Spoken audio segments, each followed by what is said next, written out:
All right, guys, glad that you made it.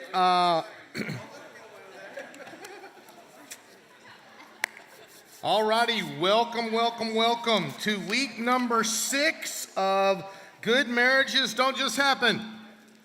It's the last one. The last one, and can you believe it, man? Thank you, especially those of you that have been here for all 6 weeks. Thanks for all your kind comments. We've literally received so many cards and notes. We hear people are actually taking some of the suggestions that we've been giving, and it's really encouraging. Yes, we've really enjoyed this, and it really has been our prayer that it's been like a fun and helpful and encouraging time to everybody. It really has been. I've really enjoyed it with you. Yeah, really that's not what she said last night when we were running over this one more time. But I appreciate Terry kind of getting out of her comfort zone and what we've been doing. But we like to say each week, though, the kind of the same thing, a little disclaimer. Yes, that we're not licensed marriage counselors, and we don't have the perfect marriage, but we've been married for 30 years now, and really have learned, a little bit in that time. Yeah, matter of fact, during these 30 years, a lot has changed. Matter of fact, if you check out this picture, you can see some of the changes that have occurred in the last 30 years. Yeah, everybody together now. Oh, yeah. One of us has changed more than the other, all right? And probably one of the biggest changes occurred when we had kids. And so this happened. And so there's kind of our family years ago, complete with the dog. And then another real big change happened in our family when this happened, and that is that our kids got married. And you're in for a big treat tonight because we've got real special guest on Couch Chat, all right? And that is that all 4 of our kids will be. And here's kind of a modern picture, or up-to-date picture of where we are now. And you've been kind of hearing, we've gotten a lot of comments about this couple in this video. Yes, yeah. Yeah, we want to know more about them. Yeah, we don't know who they are, all right? But check out this video. We've been kind of following their story all along. It'll set things up great for us tonight. We're brought here today by the love that Sarah and Davis share for each other. We're going to be so happy. We'll be so happy. I'm gonna crush it at being a husband.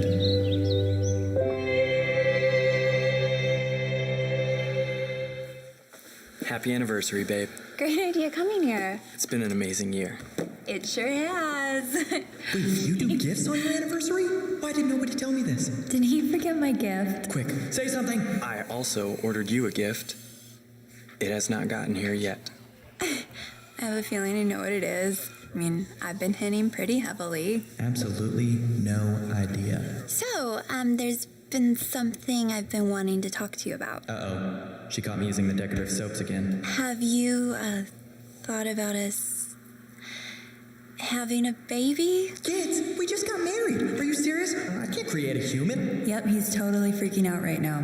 Crying, mess, noise, poop, lots of poop. Honey. Yes. What? I'm ready to think about having the Why don't you open your gift? Okay.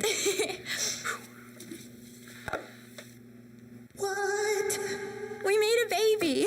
You're pregnant. Yeah, I'm so pregnant. Like how much? Like 100%. Like all the way pregnant.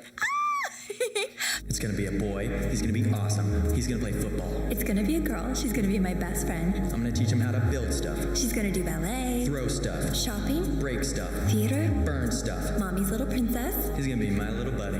We're having a baby. Oh my gosh. Yes. We're gonna crush parenting. I'm gonna crush it at being a dad. Cheers. Yeah, this is gonna need to be decaf. Is that If you don't mind. pregnant? Man, we're going to miss that couple.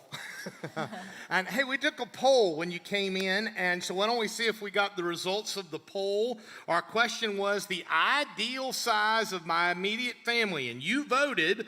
It looks like a lot of us think that the ideal size of immediate family is 4 to 5. Some of you put 8 or more. Really? But anyway, all right, and so it's kind of interesting. We're going to talk about family tonight, and we're talking about family and marriage. Right, and no matter what stage you're at, if you're single, married with kids, empty nesters, retired. Some of the biggest joys and challenges in marriage have to do with dealing with the family. You have in-laws, children, siblings, adult children, grandparents, step-families. So there's a big mix. And when we look into the Bible and we see what the Bible has to say about families, we see, well, quite frankly, a lot of bad examples. I mean, think of Jesus, right? You know, Jesus' earthly parents, right? Joseph and Mary, there they are. They go to the big city and they lose Jesus, right? Okay, you know, they're heading back to hey, have you seen Jesus? No, I thought it was you. No, what about the first family? You know, Adam and Eve, right? They have 2 boys and one ends up killing the other, okay? So not exactly a bad, the first civil war, right, in Israel was between David and his own son. Think about Joseph, right? He has a big family, and what's his other brothers sell him into slavery. Esau, Jacob, you know, deceit, lies, jealousy, right? Stealing, okay? You know, think about Jacob. Jacob thinks he's marrying one sister, Rachel. Remember this story? But his father-in-law-to-be gets him so drunk that he ends up marrying the other sister, Leah, okay? Genesis 29. It's a weird story, all right? I mean, the Bible has a lot of bad examples after bad example about the family. Right, and it's such a broad topic, and we're going to focus tonight on 3 temptations every marriage will face as it relates to family. Every marriage will face a temptation to control. Every marriage will face a temptation to fear. And every marriage will face a temptation to compete. And so number 1 there on your handout is that every marriage will face the temptation to control. Again, it probably depends a lot, as Terry mentioned earlier, about wherever stage of life you're in. Think about it. If you're here tonight and you're just dating, your relationship status is you're dating, you're probably, you're tempted to control. You're tempted to control who maybe they're talking with. I know, for instance, when Terry and I were dating, she was extremely jealous. What? Wait, no, that was you. Remember how we talk about twisting the words? That was you. It was actually me. I was the one that was terribly jealous. When we were dating and it was like, who are you talking to? You know, who's that? You know, and there's a temptation when you're dating to control. And then maybe you're here tonight and you're engaged. Right, and when you're engaged, you might have, you know, parents that are trying to work out the details and do your wedding for you. And maybe you're here and you're married. And you got control issues, you know, with your friends. And, you know, maybe there's issues about your parents letting go. And maybe one spouse is not wanting to leave and cleave. And then kids come into the mix. Right, and then you want to control them, especially while they're young. But as they get older, it gets harder to control them. And then when your kids get married, there's control issues of your family and the way you do things versus, you know, their family and the way they did things. Mm-hmm. And then you have grandparents where, you know, we've raised our kids one way, but now they want to raise their kids their way. And so every marriage really will face the temptation to control. Every relationship, no matter where you are. And on your handout there, a matter of fact, out of Hebrews chapter 11, Terry's about ready to read it, we see 4 tests that every marriage and family will face. And when you look at Abraham and Sarah, out of Hebrews chapter 11, and listen to Hebrews chapter 11, verses 8 through 12 and 17 through 19. It's by faith Abraham, when called to go to a place he would later receive as his inheritance, obeyed and went, even though he did not know where he was going. By faith he made his home in the promised land like a stranger in a foreign country. He lived in tents, as did Isaac and Jacob, who were heirs with him of the same promise. For he was looking forward to the city with foundations, whose architect and builder is God. By faith, Abraham, even though he was past age and Sarah herself was barren, was enabled to become a father because he considered him faithful who had made the promise. And so from this one man, he, as good as dead, came descendants as numerous as the stars in the sky and as countless as the sand on the seashore. And then in 17, by faith Abraham, when God tested him, offered Isaac as a sacrifice. He who had received the promises was about to sacrifice his one and only son, even though God had said to him, "It is through Isaac that your offspring will be reckoned." Abraham reasoned that God could raise the dead, and figuratively speaking, he did receive Isaac back from the dead, from death. So for your first test there, every relationship, number one, is the test of a major change. It's really the test of a major change. There's so much happens in the middle of families as relates to change. And as your relationship progresses, how do we handle the holidays? How do we change as our kids grow and when they get married? Life is all about change, right? Somebody said there are a few things in life that are guaranteed, okay, right? You probably heard this before. Death, right? Taxes, all right? Let me tell you the third thing that's guaranteed in life. Change. Change is guaranteed. Matter of fact, Jesus commanded change. On your handout, he said in Matthew 18, unless you change, you will never enter the kingdom of heaven. He's obviously talking about, repentance and changing there. We might resist it. We might fight it. We might not like it, but we all deal with change. Your family will change. There won't always be just the two of you. Your kids won't always be babies. Now, the good news is they won't always be teenagers either, okay, all right, okay? All right, they won't always be in your house. The test of a major change on your handout, this is the where test, okay? God tells Abraham to pick up and move. Now, note what God didn't tell him. He didn't tell him where he was going. Can you imagine? Abraham probably had some questions. God, where am I going? God says, I'll let you know. How long will it take? I'll let you know. How will I know when I get there? I'll let you know. See, God wants me to trust him even if all the details aren't worked out, no matter the obstacles. And it mentions their age here, right? He's 75, not the normal moving age, okay? He's ready to retire, and God says, no, I want you to aspire, okay? He's ready for Social Security, and God says, no, you're about ready to go on the greatest adventure of your life. And then, can you imagine, he goes home, he tells his wife that they're moving. He doesn't know where he's moving to. They've got their nephew with them, okay? Can you imagine how this went? Okay, can you think about this? Hey, honey, start packing. We're moving. Why? God said. What? Yeah, God tell me, start packing. Where are we going? I don't know.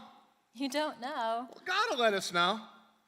Can you imagine if you came home and told your spouse that? Can you imagine her reaction? Can you imagine your reaction? See, here's the point on your handout. A genuine believer will follow God's leading without knowing where. So the first test is the test of a major change. Life's about change. What's the second one, sweetheart?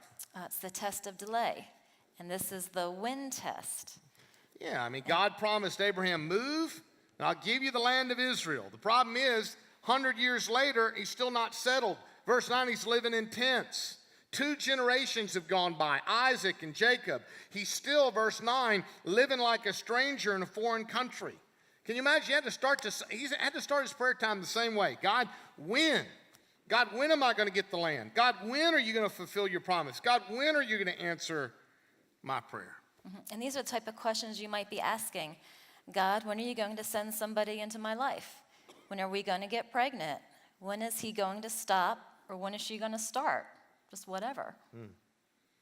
And so the point is, there on your handout, a genuine believer will wait for God's timing without knowing when.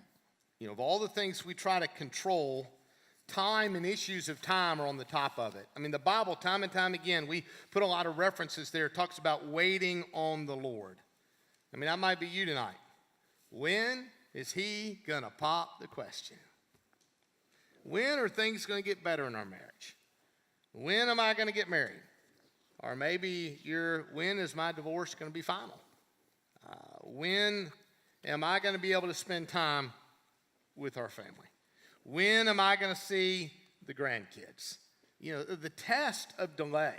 You'll face it. And then there's the third test, sweetheart.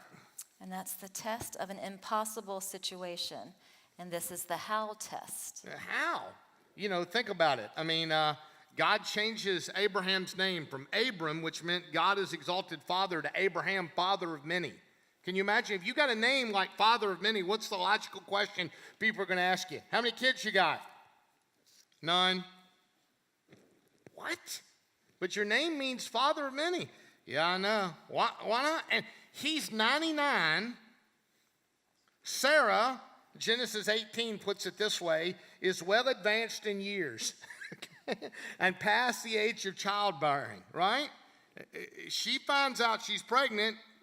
She doesn't believe it. She laughs, okay? You know, Lord, how are we ever going to get along? I got his kids, I got my kids, we got our kids. Lord, how are you going to change my spouse's heart? Lord, how are you going to change my mother-in-law's attitude? See, a genuine believer will expect God to act without knowing how. It's kind of like the man in Mark 9, Lord, I believe, help my unbelief. So there's the test of the major change, the test of delay, the test of an impossible situation. You're all trying to control here. And then number 4, finally, You have the test of a senseless tragedy, and this is the why test. God, why did this happen? Why did this happen? Why is this happening? I mean, think about it. Why would God ask him to sacrifice his own son? God, why did I get fired?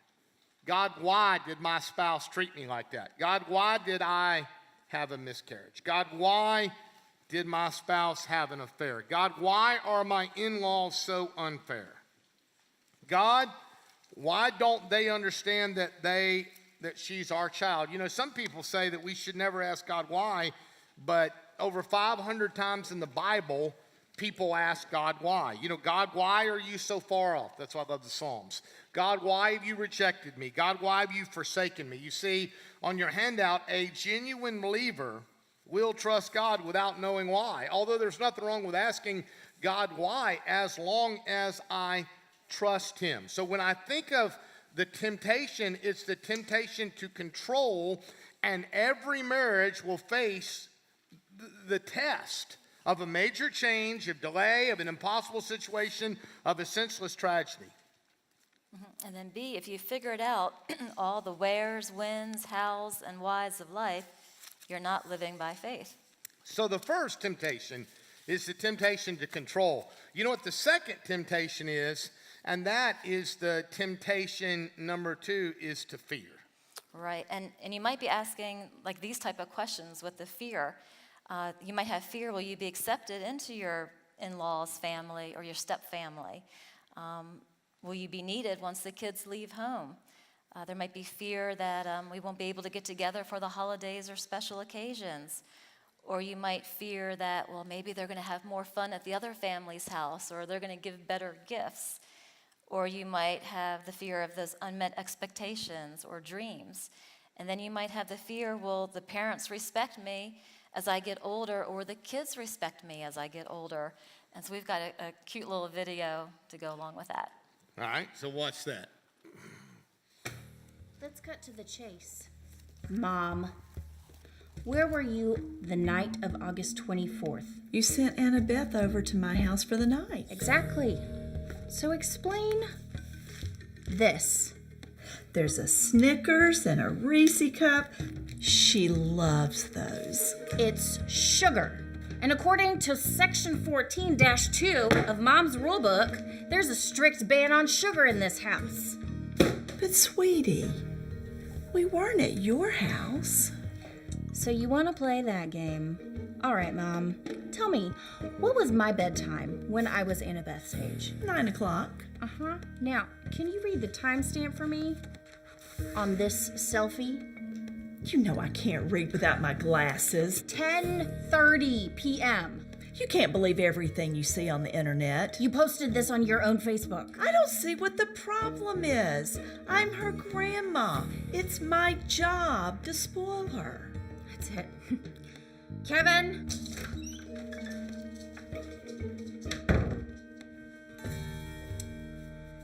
Okay, Grandma, we can do this the easy way or the hard way.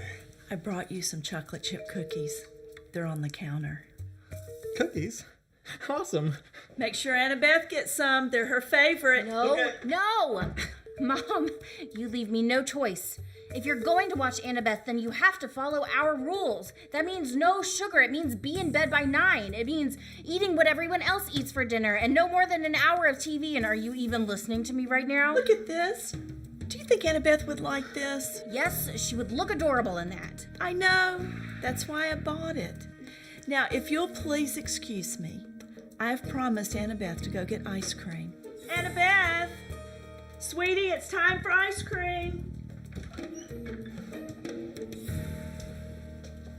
Well, that went well. Every marriage will that's not us in the video, just in case you're wondering, all right? And of course, as everybody knows, Turn on your mic there, sweetheart. Okay, go ahead. And of course, as everybody knows, that, grandparents spoil the grandkids, but something that the video, kind of wasn't showing is that you really should, as grandparents, we really should really respect and honor the parents. They are the parents, and we really should respect, what they have, what their decisions are, what they have set up, and that gives more of a trust, between all of you, and you really should honor their requests and, spoil the grandkids, as long as they're not bratty, you can spoil them, but, So honor, it's okay honor. to be spoiled, You can spoil, but don't be bratty and just don't make them spoiled brats. Right. And just, and honor and respect the parents. You need to honor and respect the parents. But spoil the grandkids. Respect their decisions. Right. Yeah. Right, okay. Yeah. Are you saying I'm not saying anything. I think you're We implying talked that about already. conflict 2 weeks ago. No, exactly. But every marriage is going to face the temptation of fear. The fear. Am I giving enough? Am I not giving enough? What if I feel like my spouse leaves all the disciplining to me? Or I fear that my spouse is being too hard on the kids. No matter where you are. And Numbers chapter 13 tells a story about the children of Israel. You might be familiar with it. They crossed the Red Sea. They sent the spies into the land, and they bring back the report, and they bring a report that there's giants in the land. And it reminds us, that fear causes us to forget, first of all, who we are, that we're children of the King, that we're a member of the family of God, that we're a member of our family. It causes us to forget, secondly, what's important. It causes us to forget our priorities. When we're fearful, we tend to make bad decisions. And then thirdly, it causes us to forget what God can do. No matter what you're facing, we try to want to breathe hope into you tonight. No matter what you're facing, no matter your difficulty, no matter what stage you're at, remember, God's the God of the impossible. Okay, and we understand that some of you might be here tonight, or you might be watching this video, and this might be like for you your last hope, your last dash effort to bring closeness, whatever, to your marriage. Remember, God, don't forget what God can do. Fear causes us to forget, and then the results of fear, we see it right out of this text, is discouragement. They're discouraged. And then secondly, they're discontented. They start blaming Moses and the leaders. And then they're defeated. They start blaming God. Right, and family relationships are so important to our emotional, physical, and spiritual well-being. It's amazing. Strained family relationships can really cause, stress, high blood pressure, depression, bitterness, distrust, hurt feelings, sadness. So it really plays a big part. A lot more than you realize. Yeah, nothing can defeat your family more than a strained relationship, like Terry was talking about. And so many times that's because of issues of control, or it's issues of fear. You're just fearful the what-ifs of life. What if this happens? What if they do that? What did they mean by this? And then that'll ultimately, number 4, lead to disobedience. And that's what we see in the children of Israel, where they talk about going back to Egypt and killing Moses. And that's what fear ultimately is. Right, and you've said so many times in your sermons that there's do not fear in the Bible 365 times. And it's kind of neat when you think about it. It could be for like one for each day. Yeah, so every marriage, no matter where you are, every marriage, you're going to face the temptation to control, the temptation to fear. And then number 3, every marriage will face the temptation to compete. Compete. And And everyone loses with that. and everybody loses when we compete. And so it's that time of the night, one of maybe our favorite times of the night, and that is time for you to listen to the Corny Couch Chat jingle as we get into position there. So hit that if you would. It's Couch Chats with Pastor Kevin and Terry.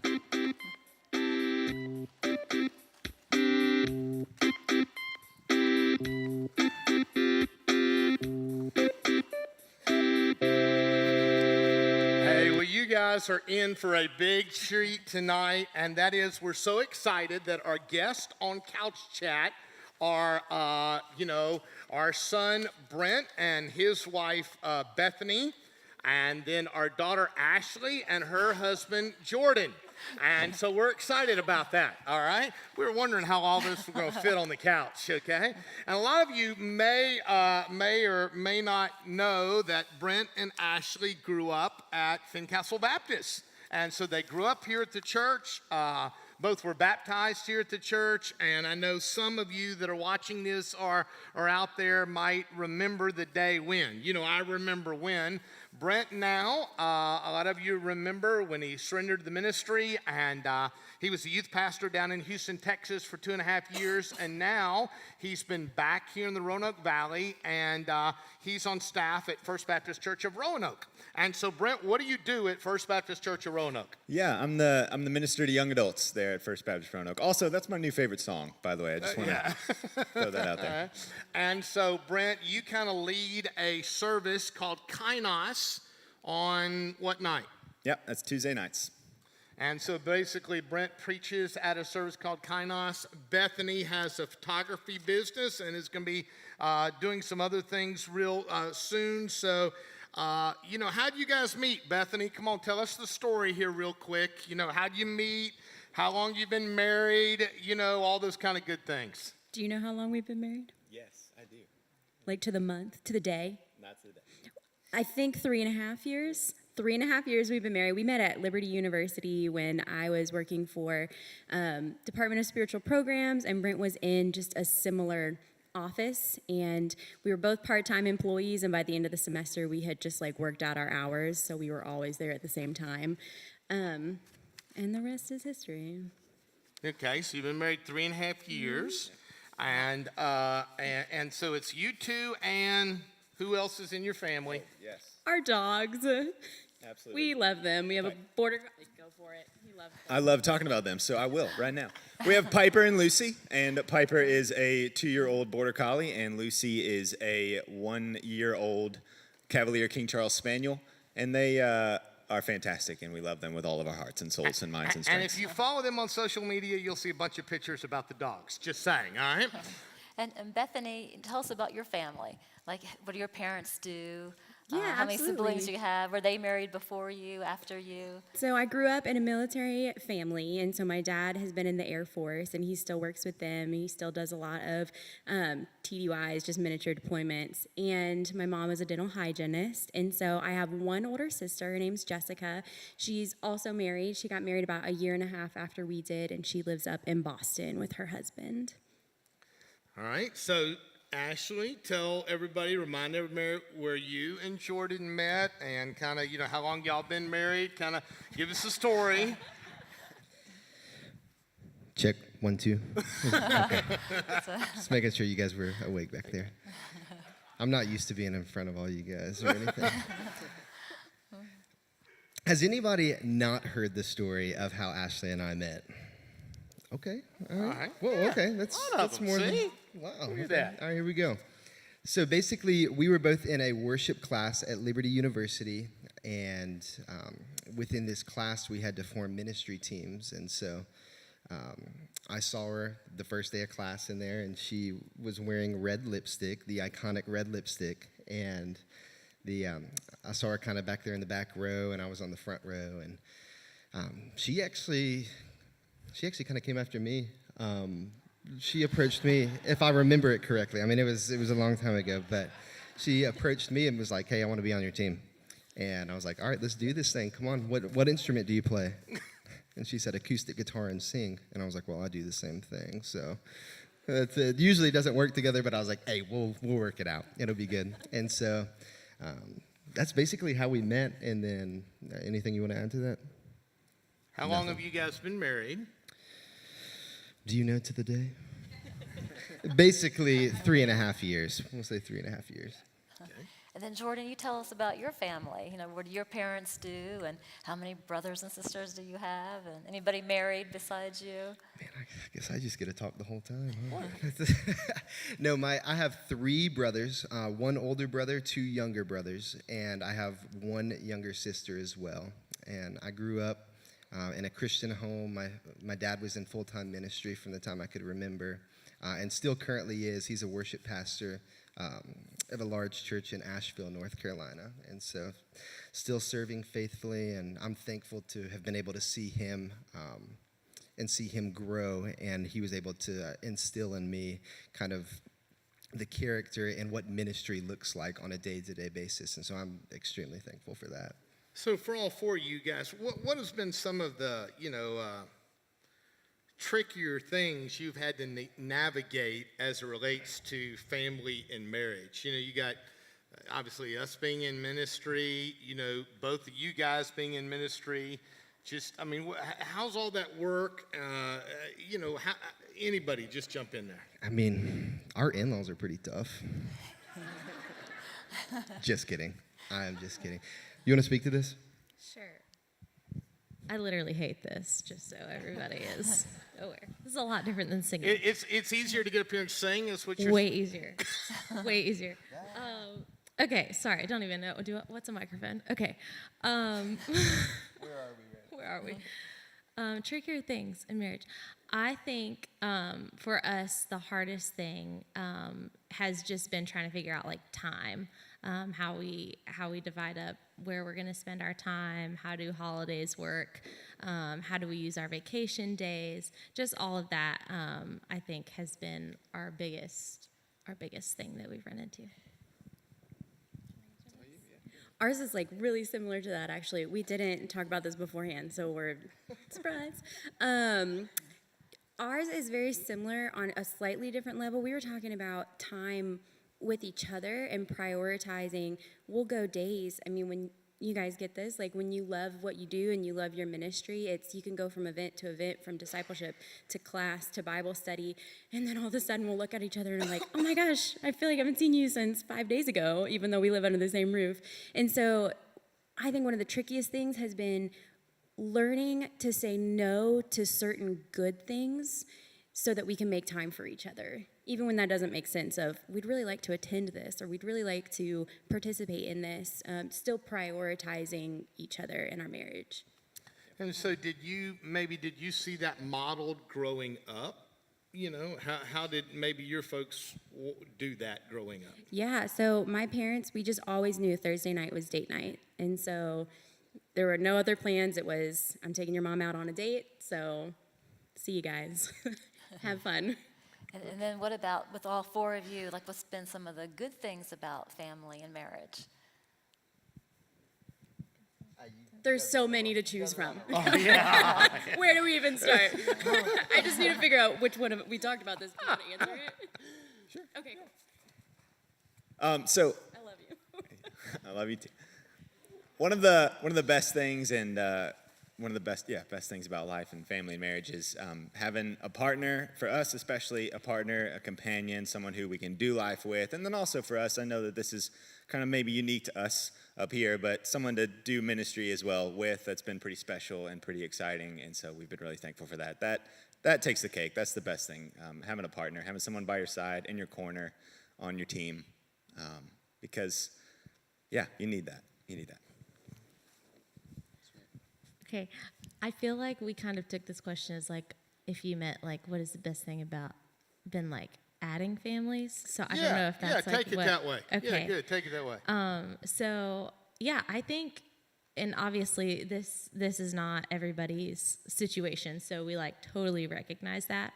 But for us, we have been very blessed where obviously I think you guys are wonderful and godly and raised me in a great way, and Jordan's family is the same. And so for us, that's been a big blessing, and I've never been put in a situation where I feel like I've had to like lose something. It's just only been like with getting married and having family, like we've just gained. Like everything has just gotten better. Like there's been more people added. And then the same thing even with Bethany and her family. They all love the Lord. Like it's just been, everybody has just added something. So what is, obviously we've got people here tonight through every stage. I mean, there's some folks out there that are single and they're hoping to be married one day. There's some that have been married for just a year or so. And then there's some that are, married and their kids are still at home. And, every stage there, what's maybe some advice you guys would give as relates to family and marriage, not just your individual family, but, the blending to the two families together and all that goes into that? What's some just practical wisdom y'all would give?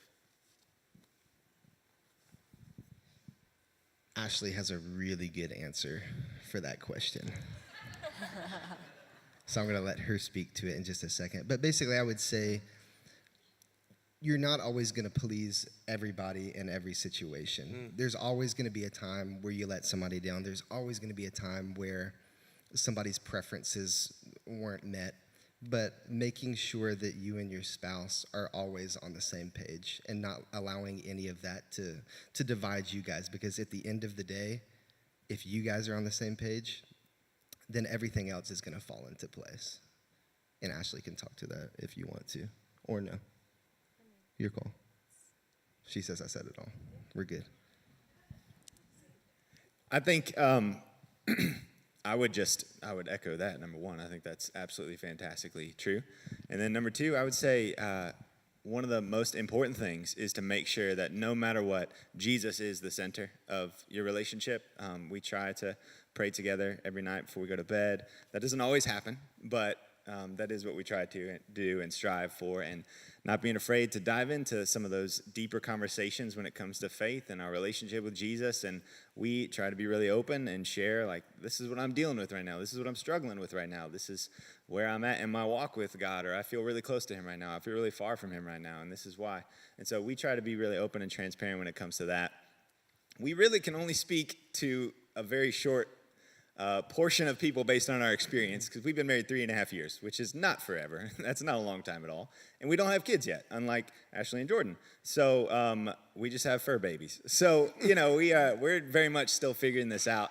As far as singleness, and then when you're dating and engaged, and then just the little bit of marriage that we've had, if you're single in this room, and I don't know that anybody is, but if you are single, don't get in a rush. Don't hurry. God can use you when you're single, like he can't when you're married. And that's not bad. It's just different.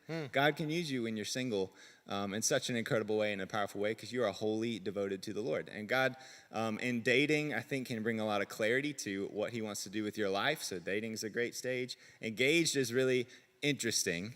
And it's one of those stages of a relationship, right, where you can't wait to get in it before you get in it, and then once you're engaged, you can't wait to get out of it. You can't wait for it to end. And then, but in a similar way, that's the stage that we're in when it comes to our relationship with Jesus, waiting for the ultimate marriage supper of the Lamb when we're with him in heaven. So that's kind of where we are right now with Jesus.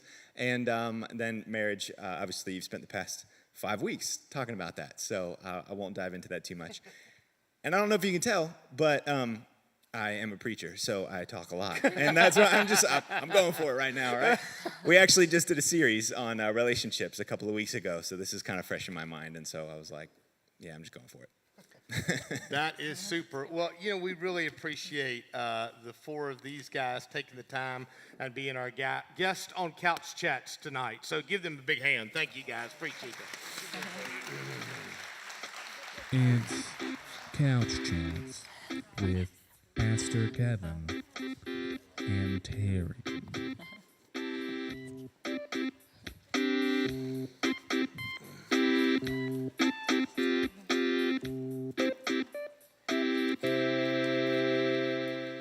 And then the third thing that every marriage is going to face is the temptation to compete.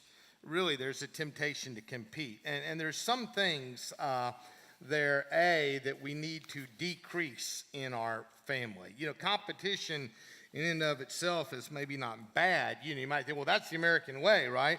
But just competition within your family can be kind of rough. Right. I've got a friend who gave me a book when Ashley had Ada, when Ashley and Jordan had Ada, our first grandbaby, and it's called Grandparenting by Lydia E. Harris. And she actually has a chart in this book. And really, you could take whatever stage you're at, if you're, grandparents, in-laws, siblings, step-family, and basically where you see grandparent, you could put in your situation, what you're dealing with. And when it comes to jealousy, she says, see if this sounds familiar to you. I envy the other grandparents, siblings, in-laws, and the fun they have with our grandkids, kids. And it says, replace jealousy with gratitude. Lord, forgive my jealousy and give me a grateful heart. And then with comparing, again, put in your situation. I think the other grandparents, in-laws, spend too much or too little time with the grandkids or with siblings. Replace competing with sharing. Lord, show me ways to partner with the other grandparents or in-laws and not compete. With the comparing, replace comparing with affirming. Lord, help me to honor the other grandparents, in-laws, siblings, step-family in my thoughts and actions. And then with judging, I think the other grandparents, step-family, in-laws are poor role models and are too critical. So replace judgment with acceptance. Lord, forgive me for judging. Help me to accept the other grandparents, step-family, in-laws, and pray for them. And then with arguing, I disagree with the other grandparents, in-laws, step-family, with their behavior and values and want to set them straight. Replace the quarreling and the arguing with peace. Lord, forgive me for quarreling, arguing, and help me become a peacemaker. So you can use that with any situation that you happen to be in. So there are certain things we need to decrease, and obviously Terry touched on 4, jealousy, comparing, judging, arguing. Can you imagine what would happen in your family if whatever your family looks like, whatever stage you're at right now, whatever you consider your family, can you imagine how your family would be impacted positively if you decrease jealousy, comparing, arguing, judging? I mean, this whole tendency to compete. And then B, there are some things we need to increase in our family, and there's certain things that we really are to try to increase in our family. Yeah, and this is actually, we were real excited when we were going over this, and we came across this verse, and I happened to tell Kevin, that's the verse that I happen to pray every day for our family. And it's the verse in Colossians 3:12 through 15. And it says, therefore, as God's chosen people, holy and dearly loved, clothe yourselves with compassion, kindness, humility, gentleness, and patience. Bear with each other and forgive whatever grievances you may have against one another. Forgive as the Lord forgave you. And over all these virtues put on love, which binds them all together in perfect unity.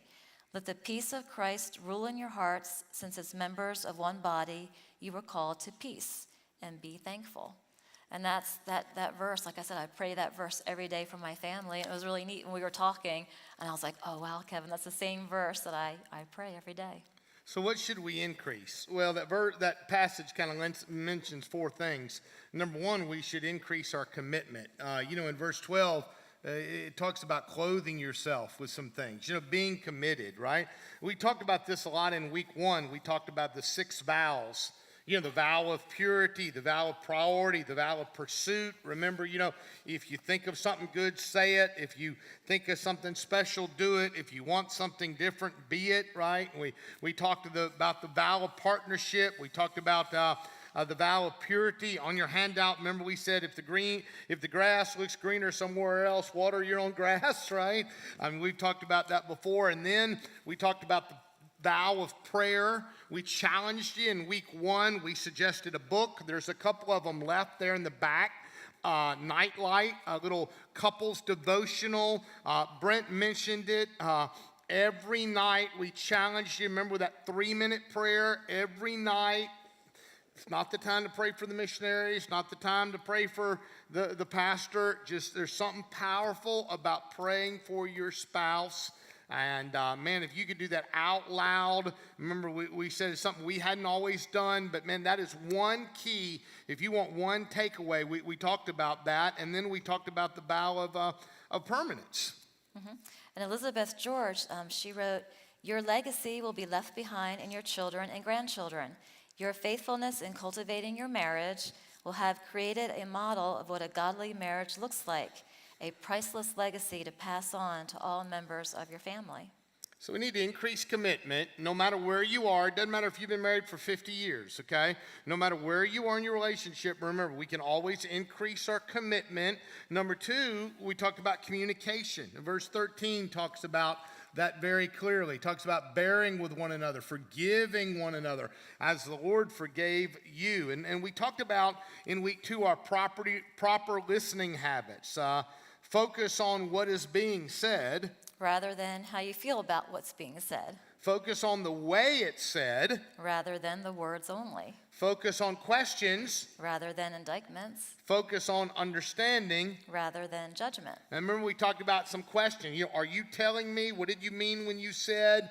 Remember that good question when it comes to communication of everything you just said, what do you most want me to understand right now? Of everything you just said, what do you most need from me right now? Those are great clarifying questions to ask. And what can I do to help? We've been talking about like that a lot. How do I include, and just a practical takeaway when it comes to communication on your handout. Remember we talked about add the word because to I love you. Instead of just saying I love you, say I love you because, and then give a practical reason. Right, and then Stormia Martian, she's got a great line here. The enemy's desire is to bring confusion to relationships and cause misinterpretation of words, actions, or intentions. And I can remember back when the kids were all engaged, Ashley and Jordan and Brent and Bethany. And I can remember at one time saying to them all, I'm the type of person that I love to know like what you're really thinking. You won't offend me. Like I want you to tell me what you're really thinking. And so I can remember saying like, here's like an example. Say I come over to your house, and I go to your house and I go through all your cabinets and I'm doing all this stuff in your house, and here I am thinking I'm being a big help. But you might be thinking, man, your mom is really being a busybody, and she just thinks she owns our house too. And so it's like not the right thing that I'm thinking. Or I could come over to your house and like sit on your couch thinking, okay, I'm going to be, really good and not be a busybody and, wait to be asked to do something. And then you might think, man, your mom, she doesn't do anything. Every time she comes over here, she just sits on the couch and she wants us to serve her and she doesn't help with anything. And so here you are, you got situations where like you think you're doing the right thing, but the other people are taking it totally wrong. And so you want that communication, really talk to one another so you don't harbor those bitter feelings that can turn into resentment and it just can get worse. Really talk. And you can say kind words when you tell each other, what you're really thinking, but let people know what you're really thinking. We talked about a couple weeks ago, we gave you the 7 keys to a fair fight. We talked about communication. We need to increase communication. Number 3 is increase closeness. Remember, and that's what verse 14 talks about. Right, and love means that you treat your adult kids as adults. You encourage them, you praise them, you show support, you pray for them. And really, to get close, you really got to let your kids go. Let them go. Don't interfere. Respect them. Give advice only when they ask for it. You don't demand. You watch that line that you don't want to cross. Yeah, and just a practical takeaway when it comes to closeness is we've been encouraging you to learn your family's love language and understand how a family changes. And we looked at the 4 stages of of parenting and how it changes as your children get older and what the stage is. And then ultimately, we need to increase in our family, not only commitment, not only communication, not only closeness, but number 4 is Christ. That's what he says in verse 15 there. Let the peace of Christ rule in your hearts. That's what we all want in our family. And, our family needs to know that we're praying for them, that we love the Lord. We've said many times, it was touched on there in couch chat. Remember on your handout, God is number 1, your spouse is your number 2, and your family is your number 3. God is your number 1, your spouse is your number 2, and your family is your number 3. And you're trying to leave a spiritual legacy. Right, exactly, yeah. You want your family to know that you love and serve the Lord and that you love and you're praying for them. And so we gave you some, before we get into our action points, also we gave you some suggested websites here on your handout. And then really this all started months ago from a guardrail series that Terry and I had done. And we had 10 practical guardrails for our marriage. Just to remind you those. So this is just kind of personal things that we've tried to base our relationship on, and we would highly recommend you do. Number 1, go ahead, sweetheart, give us number 1. Let's see, for social situations, do not eat or travel alone with a member of the opposite sex. And number 2, when it comes to friendships, you can't really be close friends with a member of the opposite sex. And then number 3, intuition, trust your spouse's gut. Number 4, time. We've talked about date your spouse regularly. We talked about go away with the kids yearly. Number 5, work. When off from work, be off. And number 6, technology. Use caution. Give your spouse access to all your accounts. Money, tithe, budget, share all financial information. And then when communication, talk, say I love you daily, learn your spouse's love language. Number 9, intimacy, have sex regularly. Number 10, just as you go through life, be a team. And, we gave you some acrostics for men, make sure you lead, always love like Christ, and understand your need to provide what your lady needs. And then for the wife, warm up his life with your love, improve his life as a helper, follow his leadership, and esteem him with respect. And so our action points, before we kind of dive into some questions, and then we want to do something here special at the end, can we remind you that good marriages don't just happen, you must work at it. And if you've been here for all 6 weeks, you've been working at it, and you've been trying, and some of you have just, again, maybe you've told us how you've made some strides. Let us encourage you, just because maybe our class stops tonight, you don't stop working on your marriage. Doesn't matter if you've been married 40 years, 50 years, or whatever, continue to work on it. And then secondly, before we get into our questions, remember your marriage will never be as good as it could be unless or until you're completely devoted to the Lord. Your marriage will never be as good or until you're completely devoted to the Lord. Now, before we run out of time here, we've got some questions here. You've texted in and keep texting them in, and the guys there forward them to my phone here. Okay, here you go, sweetheart.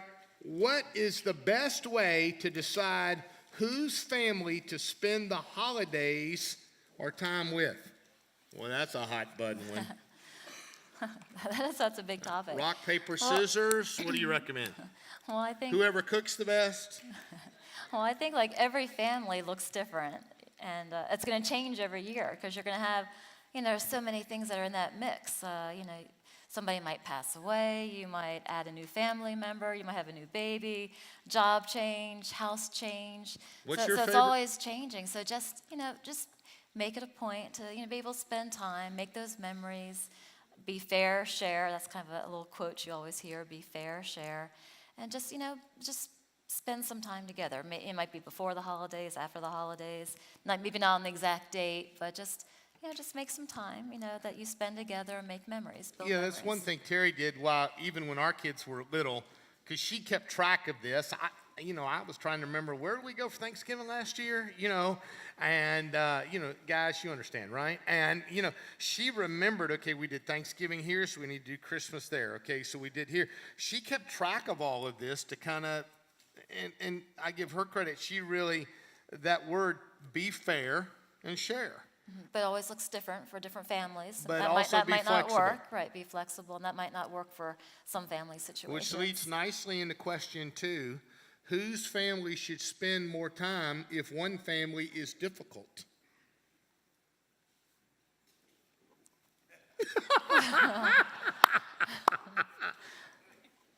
How do you handle it when one family is difficult? I mean, obviously that's difficult. And it's hard, but what we always have tried to prioritize and what we're learning is that there are few things in life that you will look back on 10, 12, 15, 20 years from now. And one of them will be those special moments with your family. And especially, you look back and you'll remember before Grandma passed away or Grandpa went on to be with the Lord or whatever. And even if there's tension, even if there's difficulty, one of the things that we're known for saying together is, when our kids grew up, I always said, life is tough. And Terry would always say, just be nice. Just be nice. And that's really a good balance, okay? Life is tough. Life's not fair. Life is hard.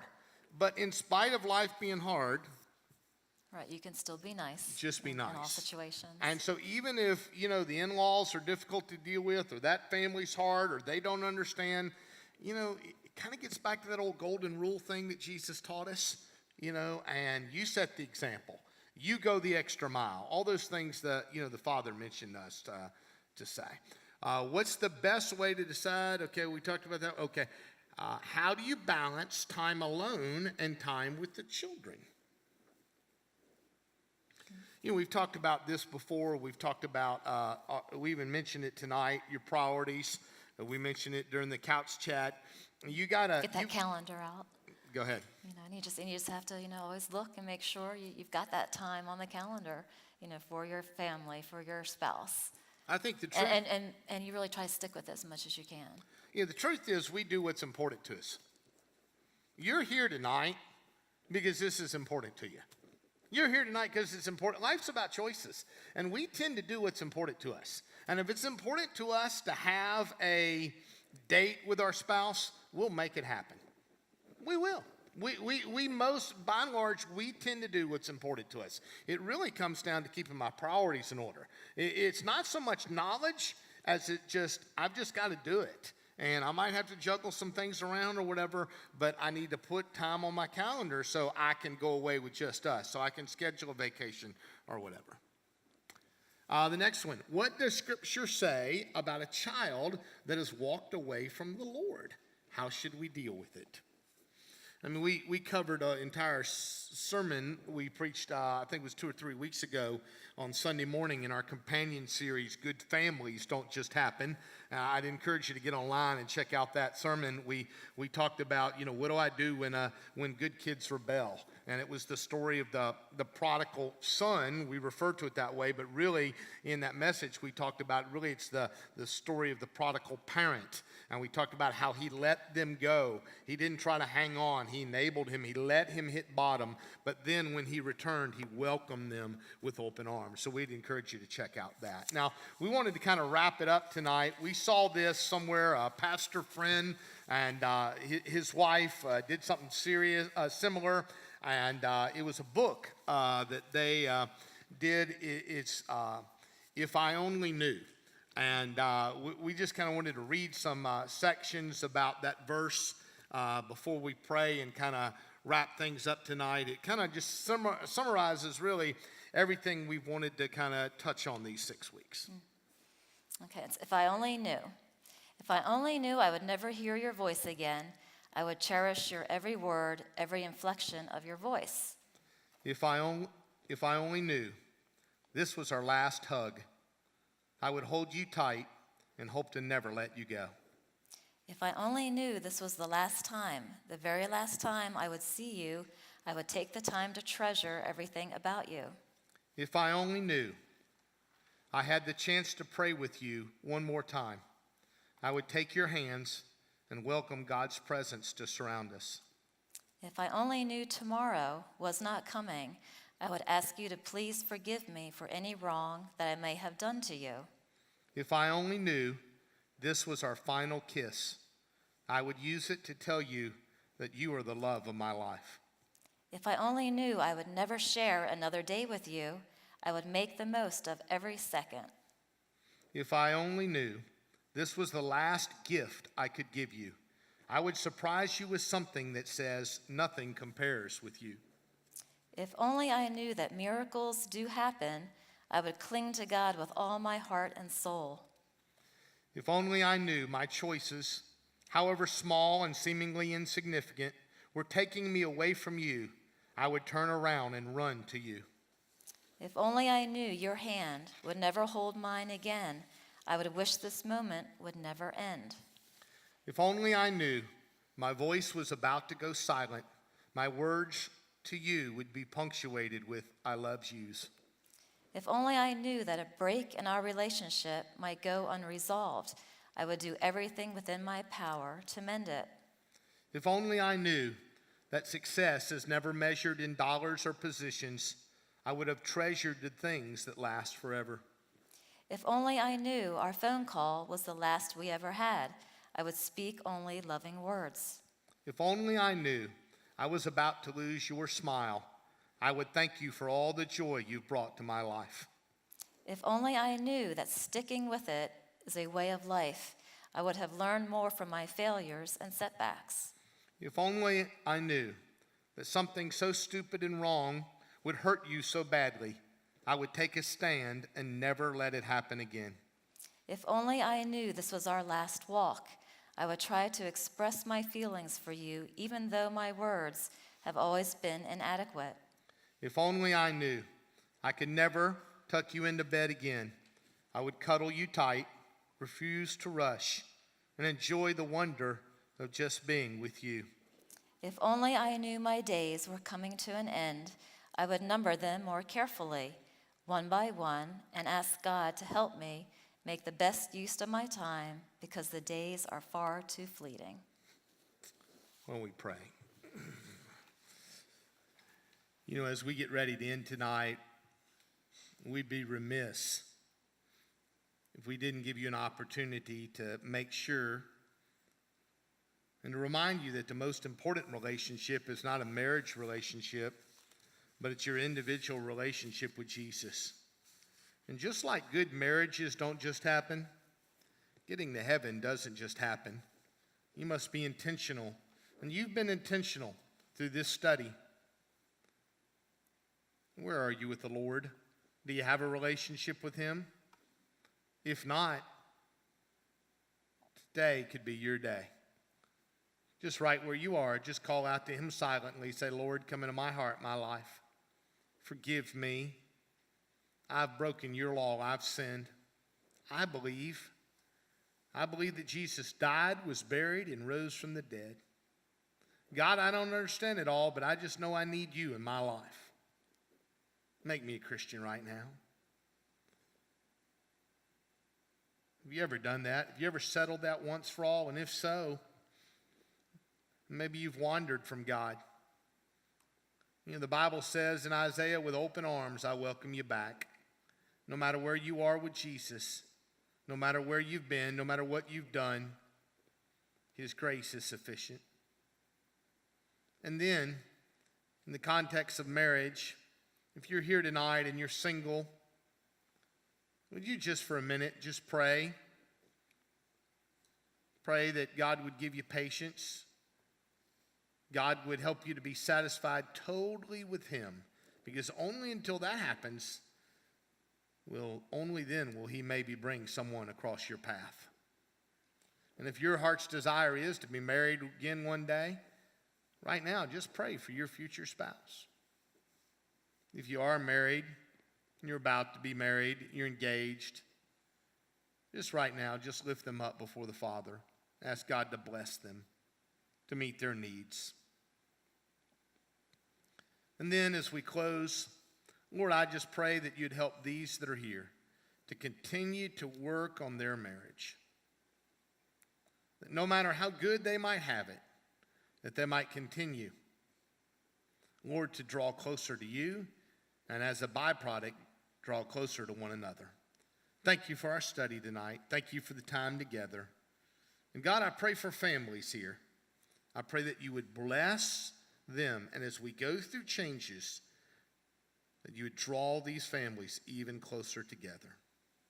And God, I know that there's some here, their heart is broken because there's a strain in a relationship, there's a misunderstanding. Would you help us to live out this passage in Colossians 3 and let the peace of Christ rule in our hearts? Thank you for the promise that you're close to the brokenhearted and you heal those who are crushed in spirit. In Jesus' name, amen.